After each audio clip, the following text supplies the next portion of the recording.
رائے خدا اور غصہ جمع نہیں ہو سکتے، جمع نہیں ہو سکتے۔ دیکھو آپ میرا فرض کرے کوئی اجازت یافتہ ہے، کبھی اپنی اصلاح نہیں کرا رہا، اور اس کے ساتھ اگر لوگ جڑتے ہیں تو مجھ سے پوچھتا کہ مجھ سے ایک آدمی جڑ گیا اصلاح کے لیے، مجھے سمجھ میں نہیں آ رہا اس کا کیا جواب دوں، اس کا مطلب جڑے ہوئے نہیں آپ کے ساتھ لوگ۔ کبھی اس نے بتایا کہ میں الحمدللہ بیوی کے ساتھ، پڑوسیوں کے ساتھ، رشتہ دار کے ساتھ، اولاد کے ساتھ، بہو کے ساتھ، بیٹی کے پاس، پوتے پوتیاں چلائے نا ان کا منہ توڑ دیتے ہیں، خصوصاً ریٹائرڈ لوگ جو ہے وہ مسجد میں بیٹھے رہیں گے، چاچا اب ان کا بھی حق ادا کروں، لیکن جب گھر جائیں گے نا میرا جیسا تسبیح ہاتھ میں ہوگی، اللہ اللہ کوئی قریب نہ ہے جلا کر خاک کر دوں گا، میں اس وقت چھٹے آسمان ہوں یا تھوڑا نیچے آ جا بھی اتنی جلدی چھٹے آسمان میں کیوں جاتا ہے بھائی، ٹکنا آرام چھپا ہے، پہلے اس کو تو کھول دیں، مجھ سے کوئی بات نہ کرے جلا کر خاک کر دوں گا۔ یہ سنت کی زندگی ہے، یہ مسکرا کر جناب بچے سے مثلا حضرت تھانوی رحمۃ اللہ علیہ بچوں کو تنگ کر دیتے، جائز تنگ کر دیتے، بچے غصے میں کہتے اللہ کرے دادا ابا مر جائے، فرماتے تھے اس جملے میں بڑا مزہ آتا ہے مجھے، اور آپ صلی اللہ علیہ وسلم بچوں پر کتنی شفقت فرماتے تھے، مزاح فرماتے تھے بچوں سے، جو میرا ارادہ تھا حدیث مبارکہ بیان کرنے کا، ہم نعوذ باللہ رستے سے ہٹ جائیں گے جب سنت کے، تو باقی وہ راستہ کہاں جائے گا، وہ تو جہنم کی طرف جائے گا، کیونکہ سنت کا راستہ ہے وہ جنت کا راستہ ہے، نقش قدم نبی کے ہیں جنت کے راستے، درود شریف پڑھ لیں صلی اللہ علیہ وسلم، نقش قدم نبی کے جنت کے راستے، اللہ سے ملاتے ہیں سنت کے راستے۔ جب اللہ نے ایک چیز فرما دی قرآن پاک میں، پھر آپ صلی اللہ علیہ وسلم نے فرما دیا میرا راستہ قرآن پاک اور میری بات، ان کو تھام لوگ ہیں نا گمراہ نہیں ہو سکتے، بددعا نہیں لوگ ہیں، جس کو ہم ستاتے ہیں نا یاد رکھنا، اگر وہ بددعا نہ بھی دے، عقل مند ہے بددعا نہ بھی دے،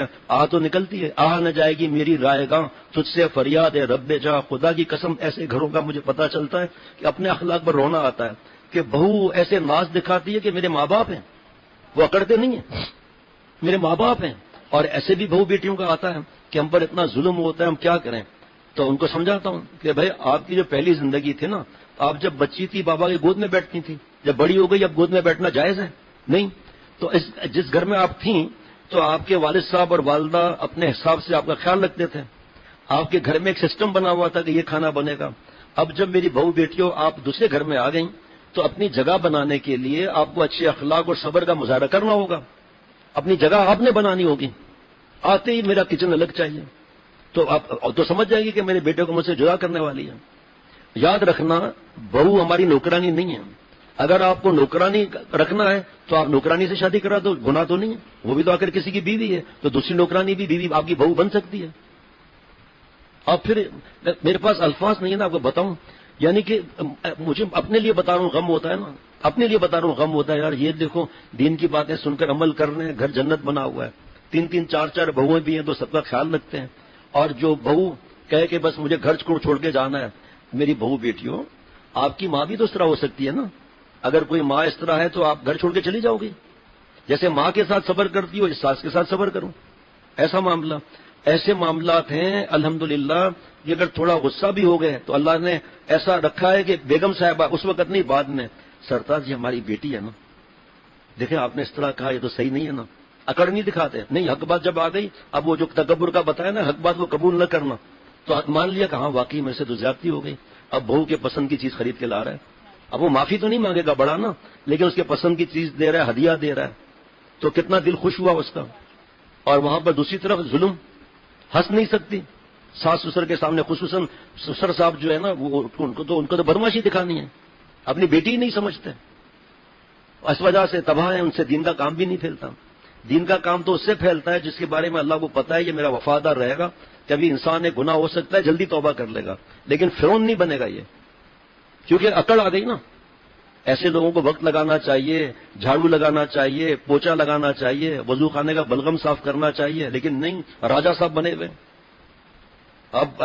وہاں برما میں مولانا آکو جی، تو انہوں نے حضرت کے خادم ان کے مریدوں سے انہوں نے فرمایا کہ آپ کے شیخ حضرت شیخ العرب العجم رحمۃ اللہ علیہ سے اتنا پوچھتے ہیں، لگتا ہے سوئی بھی گرتی ہوگی تو شیخ سے پوچھ کر اٹھاتے ہوں گے، یہ ایسا اصلاح کا معاملہ ہے، اور کب تک 6 مہینے بس، اس کے بعد ایک راستہ مل گیا سنت کا جنت کا، تو اب اس پر چلتا رہے گا، کبھی خدا نخواستہ گرا تو پھر توبہ کر کے پوچھے گا یہ میں نے چھپائے گا نہیں، یہ میں نے اس طرح کیا ہے، تو غصہ اور رائے خدا مل نہیں سکتے۔ اب یہ جڑیں مضبوط ہو رہی ہیں، شروع میں نے بتایا، اب باقی 5 منٹ ہیں، اور مضمون ہے شاید 18 صفحات کا، اور 3 صفحات بیان ہوئے، 18 صفحات کا ہے۔ ایک عالم نے اپنے شیخ سے کہا مجھے آج کل ذکر میں مزہ نہیں آتا، دل نہیں لگتا۔ شیخ نے چہرہ دیکھ کر محسوس کر لیا یہ تکبر میں مبتلا ہے، اس وقت اپنی اہمیت کا عارف ہے، اپنے کو کچھ سمجھتا ہے۔ شیطان نے نفس میں ہوا پھونک دی، پمپنگ کر دی۔ شیخ نے ان سے کہا کہ تمہارے اندر تکبر کا مرض آ گیا ہے۔ اچھا عجیب بات سننا، اللہ تعالیٰ نے قرآن پاک میں انعام یافتہ فرمایا انعم اللہ علیہم من النبیین والصدیقین والشہداء والصالحین۔ نبوت کا دروازہ، سب زور سے کہنا بھائی، نبوت کا دروازہ بند ہو گیا۔ آپ صلی اللہ علیہ وسلم آخری نبی ہیں۔ صدیقین قیامت تک آئیں گے، صدیقین قیامت تک آئیں گے۔ اور صدیق کی 3 تفسیر ہے،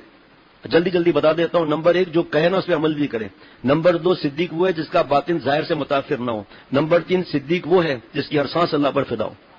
گناہ کر لیا یا ہو گیا معافی مانگ لے، صدیق ہو گیا۔ یہ صدیقین کی پھر سرحدیں ہیں۔ اور اللہ سے حضرت والا رحمۃ اللہ مانگتے تھے کہ اللہ میں نقل کروں، اللہ مجھے جو دوست موجود ہیں موجود نہیں، جو موجود نہیں مسلمان ہے وہ، اے اللہ جو بہو بیٹیاں آئی ہوئی ہیں نہیں آئی ہوئی ہیں، ہم سب کو، ہماری اولاد، گھر والے، رشتہ دار، پڑوسی، مسجد کے ساتھی اور ہماری قیامت تک کی ذریات کو سننا جملہ صدیقین کی آخری سرحد تک پہنچا دیں، آمین۔